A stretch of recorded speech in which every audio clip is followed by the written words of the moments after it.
하나님 말씀 로마서 2장 16절입니다. 로마서 2장 16절 한 절입니다. 다 같이 합독합니다. 내 복음에 이른 바와 같이 하나님이 예수 그리스도로 말미암아 사람들의 은밀한 것을 심판하시는 그날이라. 아멘. 네, 감사합니다.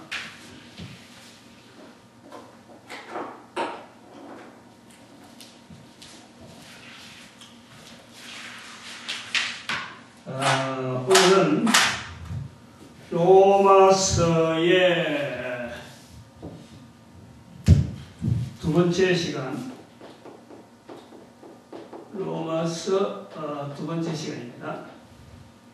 로마서 분석이라 하는 제목을 가지고 제가 접근을 하고 있습니다. 로마서 분석을 지난번에는 개론적으로 해서 왜 로마서 분석을 하게 되느냐 이런 내용을 말씀드렸는데, 우선은 로마서가 차지하고 있는 우리 교회의 자리, 성경 66권 중에서 로마서가 차지하고 있는 성경의 위치가 신학 때부터 영향을 받았어요. 그렇죠? 그 안에 있는 성경으로 기록되어 있는 글자, 종이, 이런 그 내용, 그거 자체가 별도로 거기서 역사를 하고 만지면 뜨거워서 그래서 특별히 하는 것이 아니라, 보는 사람들이, 읽는 사람들이, 또 그것을 먼저 읽은 사람들이 이렇게 설명을 하기를, 다른 사람들한테 인상을 주기를 그래왔는 거죠. 로마서는 성경 중에 성경이라 하는 그런 표현을 하고 있어서 위치가 대단히 중요한데, 그것이 이제 16세기 1517년에는 종교계, 우리가 현재 지금 한 500년 동안의 교회가 넘어오면서 교회 역사 중에서 2000년 역사 중에서 지금 우리 500년 그 영향을 받고 있는 그 중에서 그 종교개혁이라고 하는 사건이 1517년에 있었는데, 종교개혁의 그 어떤 처음에 주동자라고 할 수 있는 루터가 사실은 그 말을 했다. 성경에 또 로마서 1장 17절에 있는 믿음으로 말미암아 살리라 하는 그 말씀을 찾고 종교개혁을 했다. 그래가지고 로마서 자리가 굉장히 중요한 자리로 인식이 되어 있는 거죠. 500년 이후로는 그래 되어 있다. 근데 제가 이런 것을 두면서 로마서에 보는 시각이 이래 중요한데 보는 시각이 좀 잘못됐다 하는 것을 지금 이야기하려는 거예요. 역사적으로 지금 교회, 로마서 자체가 가지고 있는 교회의 위치에서 잘못된 부분이 있다.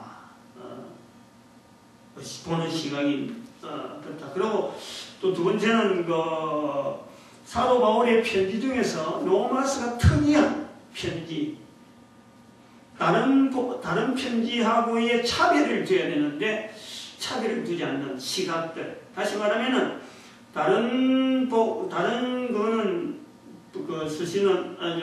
바울의 서신은 대상에 대해서 어떤 관계가, 사도 바울, 글을 쓰는 사도 바울하고 관계가 있는데, 이거는 관계가 없는, 전혀 관계가 없는 곳에다가 편지를 보낸다. 그런 부분들.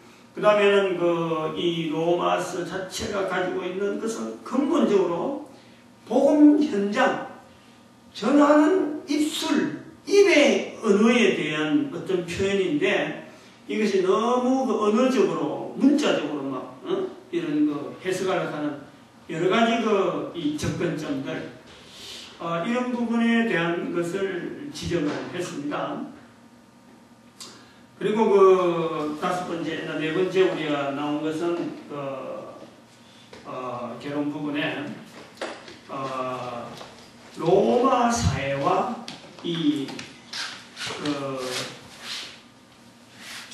유대 사회, 그들에게도 영향이 있는데 이 영향에 대해서 전혀 고려가 되지 않는 그런 표현이 이 로마서의 해석에 있어서 이제는 로마서 분석이라 하는 걸 두고 접근을 해보겠다. 지난 시간에는 그랬습니다. 그래서 로마서 분석이라고 할 때 이런 개념을 가지고 한 3가지 정도의 그 어떤 로마서 전체를 보는 어떤 포인트를 만들자. 그래서 첫 번째 어떤 걸 두냐면은 이 로마 사회에 접근하는 어떤 사도 바울의 어떤 그 시도, 복음이 로마 사회에 접근하는 그런 시도에 우리가 그 로마서를 분석하는 어떤 하나의 줄기를 잡겠고, 그 다음 두 번째는 이 유대사회라는 게 있다. 유대사회에 기초한, 유대사회를 분명히 배경으로 한 사도 바울의 표현들, 이런 표현들을 로마서에서 우리가 집중적으로 좀 이렇게 분리해내는 그런 작업이 필요하다. 그 다음에 뭐 유대사의 영향이라, 기초 내지는 영향이다, 이래 둘 수 있고, 그 다음 세 번째는 이 로마서 2장 16절입니다. 로마서 2장 16절. 이 복음, 소위 말하면 그리스도의 복음이라는, 이 그리스도의 복음이라고 하는 이 복음, 여기에 대해서 사도 바울이 가지고 있는 그 어떤 개념, 요런 그 정도에서 우리가 이 로마서를 분석하는 그 구도로 잡을 거예요. 이렇게 이제 로마서 분석에 대한 이 전체를 이제 그 잡을 건데, 이런 구도를 할 때에 우리가 알아야 될 어떤 기본적인 개념들, 그걸 이 시간에 할 거야. 다음 시간에는 이제 이런 거 하나 이런 걸 별도로 분리해가지고 접근할 텐데, 로마서 분석의 접근, 로마서 분석에 대한 어떤 접근에서 이거를 이제 접근하는 우리가 내용에서 알아야 될 어떤 개념들, 또 가져야 될 자세, 저는 4가지 정도로 있다고 하는데, 4가지 정도. 첫 번째는 어떤 내용이냐면은, 지금 이 로마서를 기록할 때의 그 상황, 기록할 때의 어떤 복음 전체에 대한 상황을 우리가 살펴볼 필요가 있습니다. 복음의 흐름에 대한 전체적 전반적인 것, 연대를 한번 좀 우리가 생각해 볼 수가 있어요. AD전데, AD 30년경 예수님께서 이제 복음을 전하기 시작하고, 십자가에 달리시고, 그 다음에 성천까지 다 일어나신 그 사건이란 말이죠. 30년, 40년, 50년, 60년, 70년, 80년. 적어도 80년까지는 우리가 좀 고려가 되어야 되는 그런 내용이 있어요. 한번 전체 연대를 한번 또 보면은,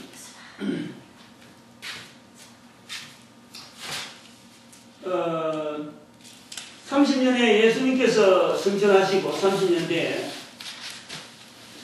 그 다음에 로마서가 언제 기록됐을까? 그건 참고 사도 바울이 기록하는 그 서신이 시작이 언제쯤 됐느냐? 이때가 한 45년 정도입니다. 45년. 이때부터 사도 바울이 45년경부터 시작해서 한 61년까지, 63년까지 되는 것도 있고, 이거 신학자들이 연구하는 경향이 가르쳐지니까, 그래서 이게 사도 바울의 편지입니다. 편지가 계속 되어지는 거예요. 이거 상당히 연대하니까 복잡하다, 숫자가 왜 나오냐 이런 복잡한 거라고 생각하는데, 이거 상당히 재밌는 부분이 있어요. 잘 한번 들어보면은 자꾸 비교를 나중에 이거 자꾸 들어봐야 돼. 이제 여기 45년부터 사도 바울이 기록했는데, 사도 바울이 기록하다가 제일 처음에 아마 데살로니가 전서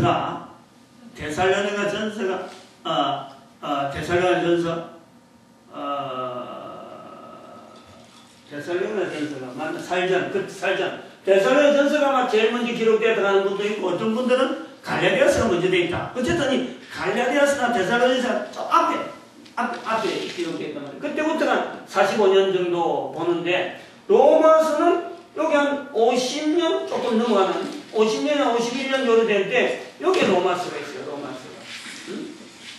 즉 사도 바울은 계속해서 복음을 전하다 1차, 2차, 3차 전하다가 이제는 60년 조금 넘어가서는 로마에 가서 이제 죽는 거예요. 순교당하는 거죠. 순교당하는데 여기 이제 뭐가 재밌냐면은 자 공간복음이라는 복음서가 언제 나왔느냐. 공간복음서 제일 먼저 나왔다고 볼 수 있는 게 아마 55년 정도 돼서 여기서 이게 마태복음이 이제 나오는 거예요. 마태복음. 마태복음이 나오는 거예요. 이 마태복음의 그 기록이 왜 됐을까? 사도 바울의 서신하고 관계되는 거예요. 사도 바울의 서신이 지금 요 이야기하는 거 계속 지금 좀 자꾸 그거 되는데 딴 데 지금 저 1, 2, 3, 4가 지금 하기 힘드는데 마음이 좀 상당히 막 그래가지고 급합니다. 신경이 많이 쓰이고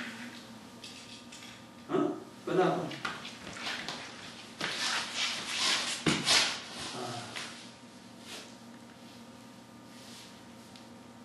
이 하다가 이제 딱 중단됐더니 참 그랬는데 마음을 추스려야 돼.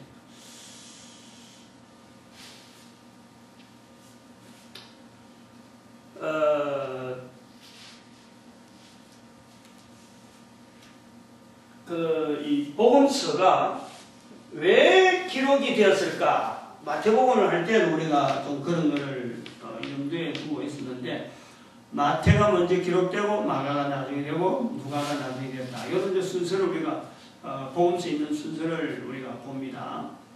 근데 마태복음을 기록할 때에 바로 이 사도 바울의 편지의 영향을 받는단 말이죠. 사도 바울의 편지가 믿는 사람들, 소위 말해 교회 출발한 사람들에게 이제 편지로서 이 사람 들려주고 저 사람 들려고 이제 이야기가 되는 거예요. 회자가. 서로 간에 이야기가 되는 중에 사도 바울의 편지는 주로 자기가 전도하면서 일어났던 그 교회 상황에 대해서만 주로 언급을 하는 내용이 되는데 실제로 그 편지의 제일 중요한 내용이 예수 그리스도에 대한 내용이다. 사도 바울은 거기에 빠지는 거예요. 그걸 자기는 경험을 안 했으니까. 그런 놔두라니까 또 놔두이고 신경 안 쓰이도록 해줘. 놔두고 나와 빨리.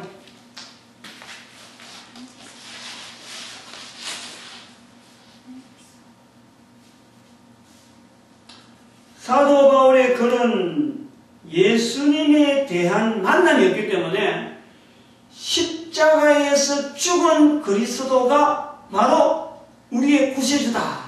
또 모든 사람의 구세주다라고 말은 그런 힘은 있는데 다른 사도들이 볼 때는 마태복음의 입장이 그렇답니다. 다른 사도가 볼 때는 정작 예수님에 대한 내용이 빠져 있는 거예요. 어느 사도 바울의 편지를 봐도 지금 편지가 쫙 다니고 있잖아요. 다른 사람에게 이런 글들이 오고 소문이 들리고 그 예수님에 대한 내용이 잘못 전해질 수가 있다 하는 어떤 의식이 있는 거예요. 사도들이 그런 느낌이 있는 거예요. 그래서 여기에 대해서 아마 그런 영향에 의해서 그 마태가 기록한 내용이 마태복음이에요. 그 다음에는 이 복음서, 마태복음만 기록됐냐, 또 나중에 이제 또 베드로도 기록하고 야고보도 뭐 편지로 쓰고 이런 그 글들이 이제 자꾸 나오는 거예요. 이렇게. 이제 여기 영향, 사도 바울이 편지 선교하고, 그 다음에 나중에 이 AD 70년이라는 이거는요, 중요한 겁니다. 이거는. 여기 예루살렘이 멸망이 들어갑니다. 예루살렘 멸망. 요 아주 중요한 어떤 복음 전도의 아주 중요한 사건이죠. 그 다음에 80년이 요때 조금 지나면은 요한복음이 나오는 거예요. 그래서 요한복음에 대한 내용은 내가 그 요한복음 새벽기도 때 이걸 지금 아직까지 인터넷에는 안 올려놨는데 지금 계속 요한복음 1장 1절에서 18절까지 내용에 굉장히 지금 시간을 많이 두고 지금 맨날 며칠을 지금 하고 있는 거예요. 바로 이 부분을 이야기하는 이 부분. 요한복음 1장에 있는 AD 80년 이후에 기록한 요한복음의 출현, 그거에 대해서 되었으니까 그거는 나중에 그쪽으로 참조하면 좋겠고. 자, 요런 내용이 있단 말이죠. 요런 내용을 볼 때, 이제 접근을, 로마서에 접근해서 중요한 것은 뭐냐면, 한 4가지 정도로 보는데,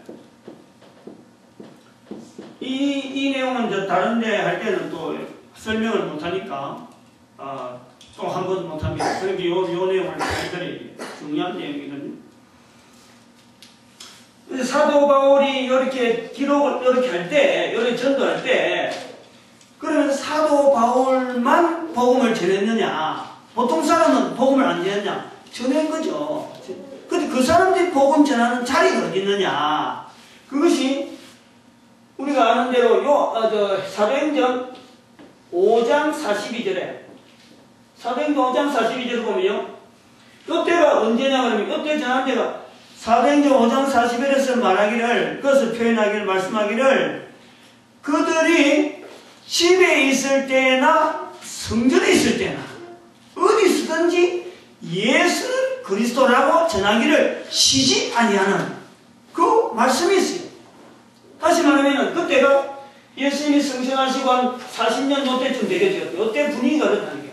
일반 성도들의 전도한다 하는 소위 말하는 일반 교회에서 성도들이 하는 전도의 내용은 회당에 갔었든지, 회당에도 아마 안 갔을 거라, 성전에, 예루살렘 성전에 가서 예수는 그리스도라고 가르치기와 전도하기를 쉬지 아니한다. 대상이 누구냐면 유대인들. 대상이 소위 말해 예루살렘이라고 하는 성전 아니든지 안 그러면 팔레스타인 지역에 이스라엘 경내에 해당되어지는 각 곳에 가서 지역마다 가서 예수는 그리스도라고 알리는 일에 이 사도들이 자기들이 하는 일이고 또 그러고 예수 그리스도 안에서 예수를 따라다녔던 많은 사람들이 하는 일이 그거였답니다. 요 위치 잘 알아야 돼요. 자, 그런데 사도 바울이 이때부터 이제는 전도하면서 일어난 일 가지고 편지를 보내는 거예요. 편지를. 여기 중요한 이 사건이야. 그래서 첫 번째는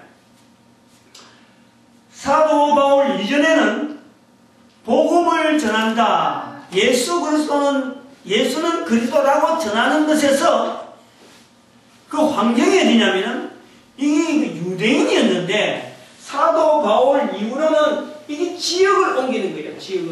지역을 옮기면서 이방인들에게 가는 거예요. 이방인들에게 전하는 거예요. 이방인들. 그리고 이방인들뿐만 아니라 유대인들도 물론 유대인들 중에서도 또 따라다니는 사람들이 있고, 결국 유대교라고 하는 근거를 통해서 이 복음이 형성이 되었으니까 유대인들도 많이 따르는 거예요. 의사 누가도 아마 유대인으로서 아마 의사로 활동을 하는 거로 그래 볼 수 있어요. 그 마가도 그랬고, 이런 많은 사람들이 이제부터는 사도 바울 이후로부터는 다닌다. 밖으로. 전에는 한 곳에 정착되어 있었는데 이제 다니는 거예요. 이것저것.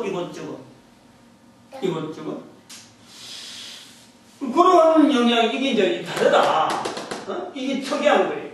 그 다음에는 우리가 볼 수 있는 게 이게 편지라는 거예요. 편지 전도 내지는 전도 편지. 오늘날 우리가 보는 시각으로 볼 때는 사도 바울이 기록한 모든 서신이라든지, 안 그러면은 우리가 공간복음도 우리가 볼 때는 다 편지라. 근데 우리는 그걸 복음서라, 또 하나님 말씀이라 하고는 그것 자체를 편지라는 개념을 안 본단 말이에요. 근데 편지라는 이 개념이요, 이게 왜 중요하냐면, 당시에 사람들이 복음을 전할 때는, 예수님에 대해서 이를 알리고 할 때는 항상 가서 사람이 사람 만나서 입으로 전하는 것을, 이거를 어떤 삼았어요. 일단 입으로 말을 해. 예수님께서도 마태복음 말씀했지만 10장 32절에 사람 앞에서 나를 시인하는 거예요. 시인하는 것이 어뜸이라.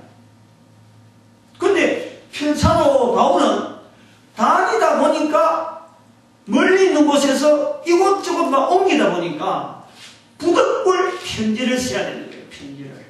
부득불 편지를. 근데 이 편지가 단순하게 이렇게 편지로만 끝나는 정도 내용이 아니라 여기 지금 아주 중요한 내용이 아닙니다. 우리가 이 편지가 뭡니까 지금? 지금 이 편지가 성경이잖아. 성경. 응? 같은 성경이라고 하는 맥락을 놓고 볼 때 성경이라고 하는 이 구조 속에 만약 사도 바울이 자기가 쓴 편지가요 성경이 될 줄 알았더라면요 손 못 댑니다. 어떻게 감히 자기가 편지를 쓸 수가 없을 거예요. 왜냐하면 이스라엘 백성들에게서의 성경은 구약 성경인데 70인데 우리가 그때는 신약 성경 자체가 들어가지 않았어요. 신약 성경이 들어가지 않았는데 구약 성경을 글로서 기록한다. 글로서 기록할 사람은요 서기관밖에 없어요. 일반 사람은 함부로 손도 못 대는 거예요. 성경을 어떻게 쓴단 말이에요. 성경을 쓸 수가 없는 거예요. 성경은 서기관들이라고 하는 직책을 가졌던 이스라엘 백성들 중에서 아주 특별한 사람들만이 성경을 글로서 쓰는 거예요. 그런데 봐봐, 사도 바울이 쓴 편지가 오늘 우리에게 성경이란 말이에요. 성경. 응? 만약 사도 바울이 자기가 성경을 쓰는 줄 알았으면요 손을 못 대는 거예요. 우리가 그 관점이 있어야 돼요. 응? 성경을 썼다. 우리는 사도 바울이 참 성경을 썼다. 성경을 뭐 14권이나 어떤 사람은 13권 썼다. 이래고 우리 간단히 넘어가지만 이게 간단한 문제가 아니라니까. 본인이 글 쓰는 사람은요 절대 성경을 쓴다고 하지 않는 거예요. 뭐라고 썼겠어요? 예수 그리스도에 대한 자기의 고백, 또 다른 사람들에게 자기가 말한 예수 그리스도를 그냥 이렇게 편지로 글로서 남기는 거예요. 그런데 우리는 그것을 성경으로 받아들인다. 요 차이. 다시 말하면 지금 이 사도 바울이 예수 그리스도에 쓰는 이 내용이 성경이 되는 거로 그러면요 사도 바울은 지금을 보면 이단적. 어떻게 나중에 갈라디아서도 그래 나오잖아요. 사도 바울이 내가 전한 복음 외에 다른 복음을 전하면은 저주할 자라. 그런단 말이에요. 만약에 예수 그리스도에 대한 글을 자기가 함부로 이게 딱 고정되어 있는데 어디 하나 고정이 되어 있는데 거기서 구약 성경이 어디 고정되어 있는데 거기서 자기가 어떤 첨가를 쓸 수 있는 글을 쓴다 하면요 자기 스스로도 못 쓴단 말이에요. 그만큼 중요한 게 이 성경에 대한 개념인데 사도 바울이 쓴 글이 오늘날 우리는 성경을 읽으면서 성경에서 전혀 그런 대한 어떤 그 자세가 없다는 거지. 다시 말하면 이 이단적이라는 이단적. 아주 상황 자체는 우리가 볼 때는 그냥 그대로 받아들이고 편지니까 받아들인다 하지만은 상황 자체는요 이게 아주 큰 사건이에요. 유대인들이 볼 때는 이건 도무지 접근이 안 되는 거예요. 어떻게 성경을 쓴다는 거예요. 더구나 구약 성경이 멀쩡히 있는데 모세 성경이 있는데 또다시 성경을 쓴다는 거예요. 어림도 없는 거예요. 물론 그 성경이라 결정되기는 그 70인역이 먼저 되고 성경으로 구약이 먼저 되고 나중에 이제 신약이 다시 또 AD 한 4세기경에 이것이 다시 성경으로 이제 신약이 이제 결정되어지는 한 300~400년 어떤 기간은 있을 차이는 아무튼 로마서를 기록한다든지 사도 바울의 편지 쓴 거에 대해서는 사도 바울은 전혀 자기가 성경 쓴다고 하지 않는 거예요. 아는 것이죠. 뭘 쓰려고 했는데 뭘 쓰냐. 사람들한테, 내가 요한복음 할 때도 그랬습니다만, 사람들한테 예수 그리스도는 십자가에 죽었지만은 바로 우리 구세주다, 우리의 구주다, 그런 내용을 자기가 그대로 말하는 내용을 자기가 그대로 글로 쓰는 거예요. 이런 내용이 우리 편지락하는 이 부분에서 아주 독특한 부분입니다. 그 다음에 사도 바울의 직업, 이제 편지 성가하고 좀 관계가 되겠죠. 오늘날은 이 목회자가 참 직업 가지는 것에 대해서 이게 뭔가 참 문제가 있는 듯한, 지금은 이제 좀 그런 문제 있는 것보다도 좀 이제 하나의 그런 추세가, 그런 상황이 생기면은 목사도 직업을 가질 수 있다. 워낙 목사도 뭐 방송인도 되기도 하고, 또 변호사가 되기도 하고, 목사가 또 정치도 하고, 뭐 다양한 소위 말해 이중직이죠, 이중직. 두 가지 복수직을 이제 하려고 하는데, 얼마 전까지만 해도 목사는 목회 하나만 하는 거로 알고 있잖아요. 알고 있잖아요. 그런데 사도 바울이요, 직장이 있어요, 없어요? 사도 바울이 직업이 있어요, 없어요?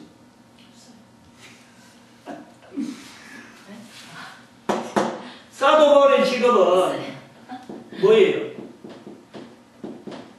사도행전 18장 3절에 사도행전 18장 3절에 직업인데, 직업. 그게 뭐가 나냐면은 장막 만드는 일이야. 장막 만드는 일. 고린도에 이르는데, 고린도에 갔는데 마침 그 로마에서 이제 추방당한 아굴라와 브리스길라 부부를 만나서 보니까 업이 같다. 업이 같다냐. 업이 같음으로 장막 만드는 일을 하는 거예요. 천막 만드는. 아까도 말씀했지만 편지라고 하는 것은 지금 보면은 성경인데, 성경은 서기관만 쓴단 말이에요. 응? 다시 말하면 또다시 우리가 지금 이 사도 바울의 글이 전부 다 성경이 됐는데, 성경이라고 하는 이 글자는 말이죠, 전문적인 성경을 기록하는 어떤 서기관들이나, 안 그러면은 문필가들, 글을 많이 다루고 온 사람들이 글을 쓰는 거예요. 그런데 사도 바울은 글을 써야 될 수 있는 직종이 아닌 거예요. 어디로 봐도 직종 자체가 글을 써야 될 직종이 아닙니다. 응? 천막 만드는 일이잖아, 천막. 근데 이거는 우리가 성경을 읽을 때마다 이걸 제외시키는 거예요. 직업이 있었다는 거예요. 철저하게 돈 벌어가지고 그 돈 갖고 먹고 살기 위해서 직업을 가져야 되는 직업이 있었다는 거예요. 근데 그 직업이 하냐말로 이제 복음을 하도 전하는 쪽으로 막 치우치잖아요. 오다는 들어오지만은 그 오다 받아가지고 일하는 것보다는 예수 이름 알리는 데만 너무 치중하다 보니까 낚기 놓치기, 물건 지대로 구매 지대로 못하고, 재료 지대로 못하지, 그러고 일꾼들 막 싹 못 주지, 이러니까 물감이 떨어지잖아, 일감이 떨어지잖아. 그 나중에 로마서 16장 몇 절인지 모르지만 그게 브리스겔라 아굴라에 대한 이야기를 하면서, 저희들은 나를 위해서는 자기 목이라도 내는 사람이다, 그렇게 표현해요. 그럼 자기들이 사도 바울이 업을 해갖고 먹고 사는데 동업을 하는데, 사도 바울이 일을 못하고 그 일하는 일 못한 대신에 그 부부가, 브리스겔라 아굴라 부부가 일을 하고 거다가 먹을거리 갖다 주니까 나중에 로마서 16장에 브리스겔라 아굴라에 대해서 그렇게 표현한단 말이에요. 그만큼 전도하는 데 쪽으로 막 방향이 바뀌어가다 보니까 일거리를 제대로 추리를 못하는 그런 하나의 직업 자체도 말이에요, 굉장히 사도 바울이 있어서 영향을 많이 끼친 요소인데, 글을 우리가 편지에 대해서 지금 쓰는, 편지에 대해서 이야기하는데, 사도 바울은 편지를 쓸 수 있는, 즉 글을 조목조목 잘 쓸 수 있는, 글을 잘 쓸 수 있는 문필가가 아니라는 거예요. 문필가로 연습한 준비된 사람이 아니라 그 직업 이야기를 한단 말이에요. 응? 그 다음에 네 번째 우리가 봐야 될 건 시간적인 개념이에요. 시간적인 개념. 응? 시간적인 개념. 그 사도 바울이 아까도 얘기했지만은 사도 바울이 여기에서 기록할 때에 응? 마태복음에서 마태가 보는 그 사도 바울의 글을 볼 때는 뭔가가 부족하다. 어? 예수님에 대해서 설명을 하고 예수님에 대해서 나타내려고 하는 사도 바울의 그 열성은 뜨거운데 예수님을 직접 만난 마태라든지 사도들이 볼 때는 이게 뭔가 예수님에 대해서 잘못 전달될 우리가 있겠다 하는 그것이 나는 거예요. 뭔지 모르게 보완을 해야 되겠다. 사도 바울이 저렇게 편지 써갖고 막 돌아다니는데 저기에 저래 놔두면 안 되고 뭔가 좀 보완을 해야 되겠다 하는 측면이 마태복음에 있다라는 것을 우리 알아야 된다. 그러면은 사도 바울이 갈라디아서 1장에 보면은 갈라디아서 1장 12절부터인가 그것을 보면요. 자기가 사도로 부르심에 대해서요. 고백하는 내용이 있어요. 갈라디아서에. 그런데 자기가 여기 좀 정리를 좀 해놨는데 한번 볼까요? 갈라디아서 1장 11절로 저 문을 닫아야 돼요. 문을 닫아요. 문을 열어서. 갈라디아서 1장 11절에서 16절까지만 봐도 됩니다만 제가 그 대충 설명을 좀 하려고 해요. 시간이 많이 없는데 바울이 사도된 내력을 쭉 설명하고 있습니다. 문을 좀 닫아요. 문을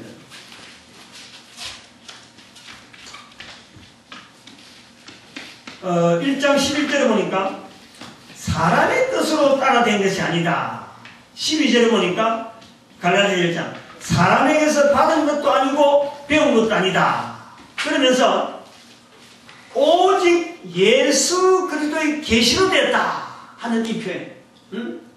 12절 갈라디아서 1장 12절에 오직 예수 그리스도의 계시로 지금 편지를 쓰는 그 구도가 있다는 거예요. 그렇게 마태나 마가나 누가복음은요 어떤 계시라고 하는 개념보다는 경험했던 내용, 또 들은 내용, 또 자료를 찾아본 내용 이런 내용에서 예수님에 대한 글을 이렇게 적잖아요. 그런데 사도 바울은 예수 그리스도의 계시다. 아주 중요한 표현입니다. 아주 중요한 표현. 계시다라는 거예요.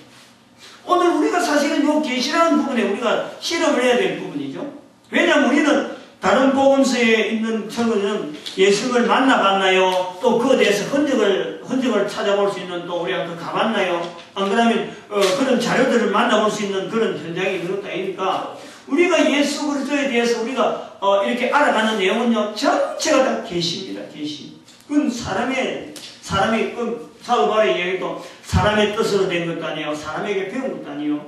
또 사람에게서 받은 것도 아닌 오직 예수 그리스도의 직접적인 계시로 우리가 고백해야 될 그런 내용이 지금 사도 바울이 쓰고 있는 거고, 그 다음에 갈라디아서 1장 13절 14절 보니까 유대교에서 하나님의 교회를 심히 박해했다. 동족 중에 여러 영각조보다 유대교를 지나치게 믿었다. 그 다음 15절 16절에 이 표현이 아주 중요한 표현이 나오는데 갈라디아서 1장 내 어머니의 태로부터 나를 택정하시고 그의 은혜로 나를 부르시니가 그의 아들을 이방에 전하기 위하여 중요한 부분입니다. 그의 아들을 이방에 전하기 위하여 그를 내 속에 나타내시기를 기뻐하셨을 때에 자 여기 이제 한번 보는 거죠. 시간적인 개념을 이야기하려고 했는데 사도 바울은 이 편지를 자기가 편지를 AD 한 45년부터 시작해서 한 60몇 년까지 편지를 쓰는 과정이나 복음을 전하는 과정에서 사도 바울이 보는 현재 자기가 지금 발을 딛고 다니고 있는 지금 시간을 사도 바울은 어떤 시간을 알았느냐 요거예요. 이게 우리하고 큰 차이가 있다니까. 사도 바울은 예수 그리스도를 유대인으로서 기다렸잖아요. 유대인이 기다리는데 자기는 예수 그리스도가 생활해 본 것도 아니고 오직 예수 그리스도를 통해서 그를 자기 아들을 이방에 나타내기 위해서 계시로 알게 하신 내 속에서 알게 하신 그 하나님의 뜻이 임했을 적에 사도 바울이 볼 때는 사도 바울의 글 전체에서 나타나는 내용을 볼 때 현재 시간적인 개념은요 예수 그리스도가 오시기 때문에 이제 예수 유대인이 기다리는 그 그리스도가 왔었고 또 로마 나라는 당당하고 있으니까 사도 바울이 보는 시각은요 지금 바로 코앞에 내일 내가 있다가도 예수 그리스도가 다시 성천하신 예수 그리스도 다시 오셔가지고 이제 우리는 모두가 다 얼마 안 있으면은 하나님께서 준비하는 그 천국에 우리가 다 들어갈 자기 살아있는 동안에 바로 그것이 만날 수밖에 없는 그 정도로 아주 긴박하게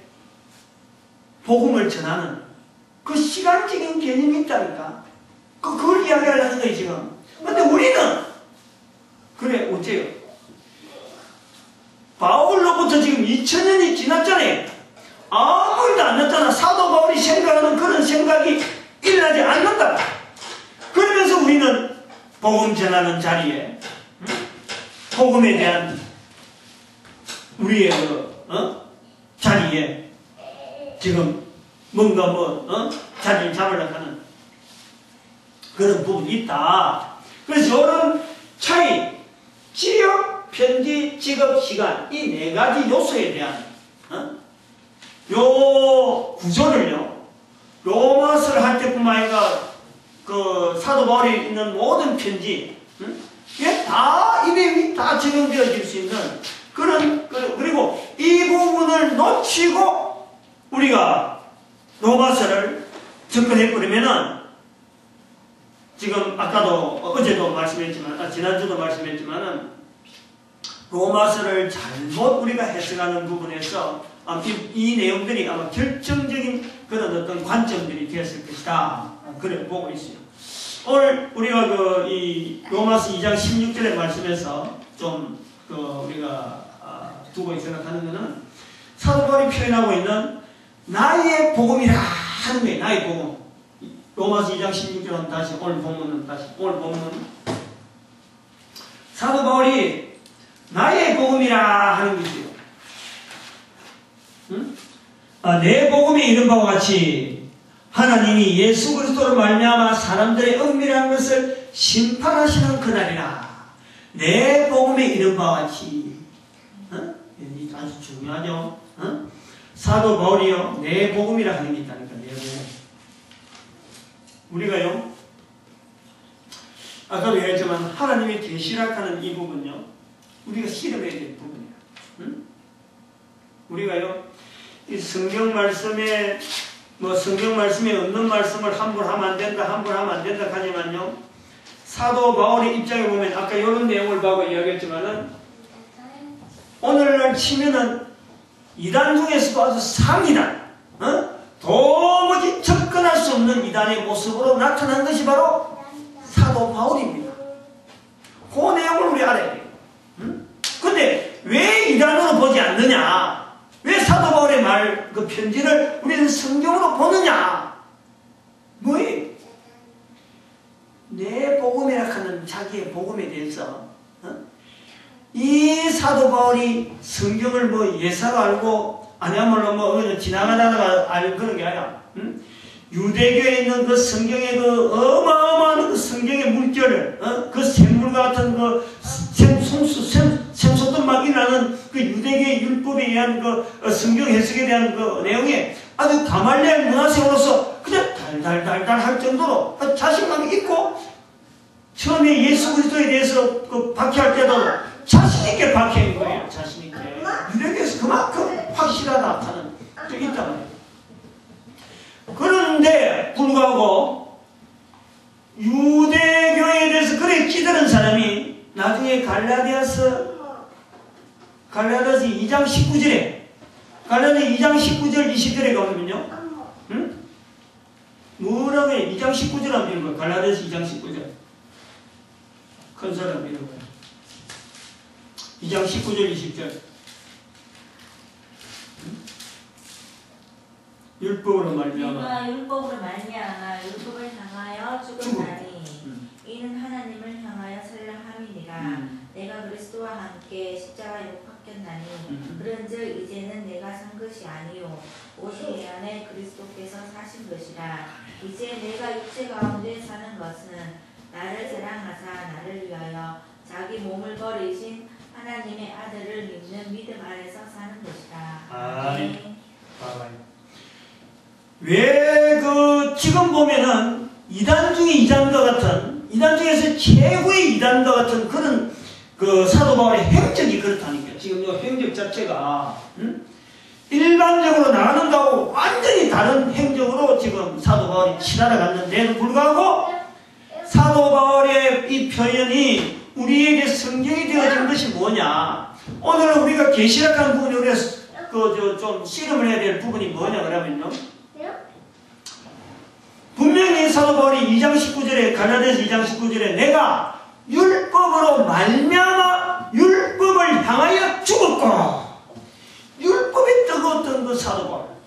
그래서 이 그리스도 교회에 대해서는 막 핍박하는, 교회에 대해서는 막 아주 박해하는 데 아주 최고의 그 어떤 자신감을 가지고 있던 그 율법에 충만한 자가 자기가 율법을 향하여 죽었다. 오직 하나님을 향하여 살겠습니다. 하고는 그리스도를 믿는 믿음 안에서 나는 이제 다 아무것도 쳐다보지 않고 그리스도를 아는 믿음 안에서 내가 살겠다.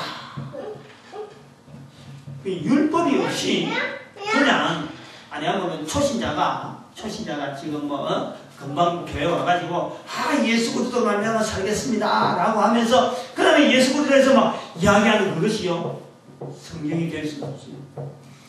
적어도 율법으로 말미암아 율법에 대한 뿌리가 분명히 있고 소위 말하는 성경 구약 성경 39권에 대한 뿌리가 분명하게 있으면서 거기서 말씀하고 약속되어지는 그 그리스도에 대한 분명한 것에 대해서 자기 전 인생을 통해서 예수 그리스도 만나지도 않았고 또 대해서 사람한테 배우지도 않았고 또 다른 사람한테서 또 만나려고 또 가서 공부하고 이러지도 않았는데 오직 자기에게 주어지는 그 예수 그리스도의 계시로 말미암아 자기 인생 전체를 죽겠다 하고는 내놓았는데 그거 뭐 내놓냐? 예수 그리스도를 이방인에게 전하기 위해요. 갈라디아서 2장 16절에 갈라디아서 1장 16절에 바로 그거예요. 이방에 전하기 위해서 이방에 전하 자기 삶을 그것을 복음 안에서 내가 죽겠다 이거예요. 살아도 주를 위해 죽고 살고 죽어도 주를 위해 죽나니 이제는 사나 죽으나 내가 그리스도 예수 안에서 내 인생을 끝내겠다. 요래 되니까 이 성경이 말이죠. 믿게 된 거죠. 이 글씨가, 이 편지가 오늘날 성경으로 되어 있는 거지. 오늘날도 대리한 사람이 아니야 물론 이 참 성경도 잘 알고 복음을 잘 알고 잘 안다고 하면서 내가 글 쓴다고 해서 그 성경 되는 게 아니에요. 근데 한편으로는 요런 그 각오가 우리에게 필요하다니까. 필요하다. 그런 각오를 가지고 로마서를 봐야 되는데 로마서를 보면서 전도 현장은 복음에 대한 현장은 입에서 다른 사람 앞에서 막 이렇게 전도하는 입에서 막 나오는 정말 교회 안에서 설교는 많이 하면서 밖에 나가서 전도는 전혀 안 해보고 예수 그리스도를 모르는 사람 앞에 예수를 이야기 안 해보던 사람이 로마서를 분해하고 설명하자면요 이거는 정말 어불성설이 응? 그래서 우리가 이 로마서를 통해서 또 사도 바울을 통해서 이 서신을 보면서 우리가 중요한 거는 자꾸 이야기하는데 내가 하나님 앞에 계시받는 사람이다 하는 하나님 앞에 계시받는 어떤 택함받은 자에 대한 이런 어떤 자각의식이요 아주 충실해야 됩니다. 그래 하고 이 로마서를 한번 살펴봐야 되고 그러면서 사도 바울의 다른 편지들에 우리가 접근을 해야 됩니다. 오늘 여기까지 합니다.